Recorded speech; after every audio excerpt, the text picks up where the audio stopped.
Karena itu tidak boleh terjadi pengusuran secara paksa sebelum pemberian ganti kerugian kepada pihak yang memiliki tanah.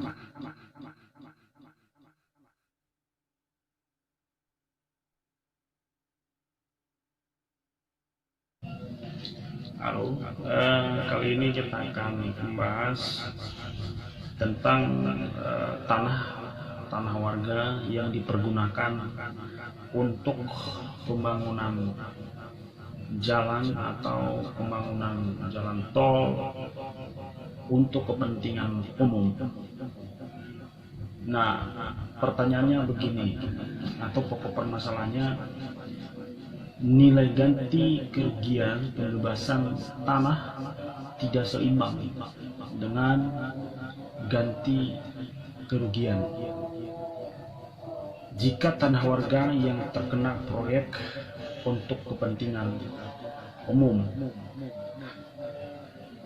Pengadaan tanah untuk kepentingan umum telah diatur dalam Undang-Undang Nomor 2 Tahun 2012 tentang pengadaan tanah bagi pembangunan untuk kepentingan umum.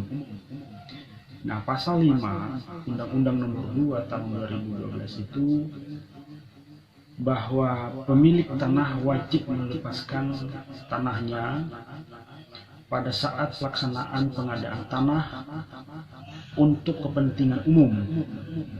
Ya. Wajib. Nah, setelah pemberian ganti kerugian atau berdasarkan keputusan pengadilan yang telah memperoleh kekuatan hukum tetap. Ya, ingat, setelah pemberian ganti kerugian atau berdasarkan keputusan pengadilan yang telah memperoleh kekuatan hukum tetap.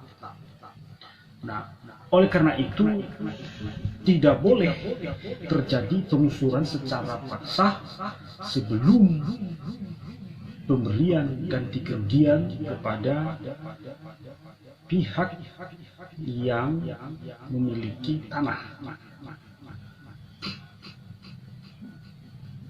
yang terkena proyek pembangunan sebelumnya menerima ganti kerugian atas tanahnya.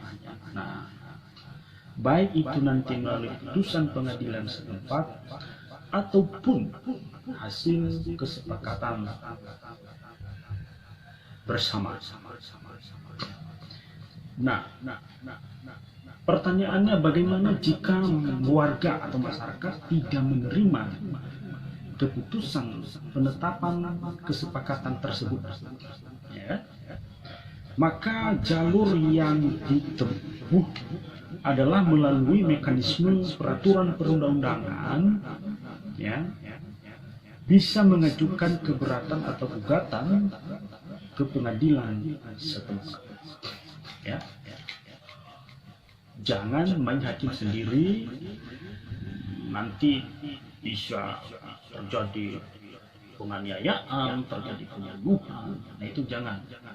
Jalur hukum disediakan telah difasilitasi melalui mekanisme peraturan perundang-undangan yang berlaku.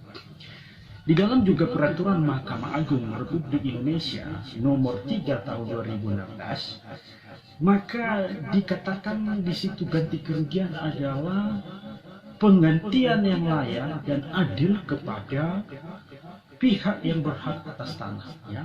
Penggantian yang layak dan adil, ya, kepada pihak yang berhak atas tanah.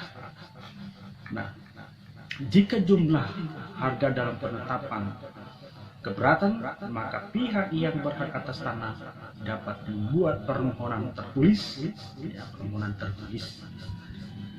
Nah, pihak yang bermusyawarah itu ada lembaga pertanahan, kemudian institusi yang memerlukan tanah, warga yang berhak atas tanah.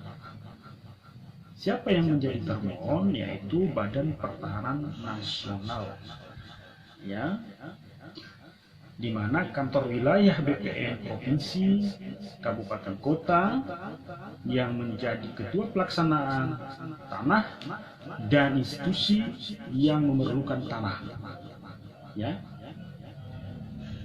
Tapi ingat, permohonan hanya dapat diajukan setelah adanya penetapan ganti kerugian hanya 14 hari. Setelah lewat 14 hari, maka dianggap bahwa keputusan atau ganti kerugian tersebut diterima oleh pihak yang mempunyai hak atas tanah tersebut. Ya, intinya tidak boleh melakukan pengucuran secara paksa sebelum melakukan pembayaran ganti kerugian yang layak, ya, dan adil kepada pihak yang berhak atas tanah.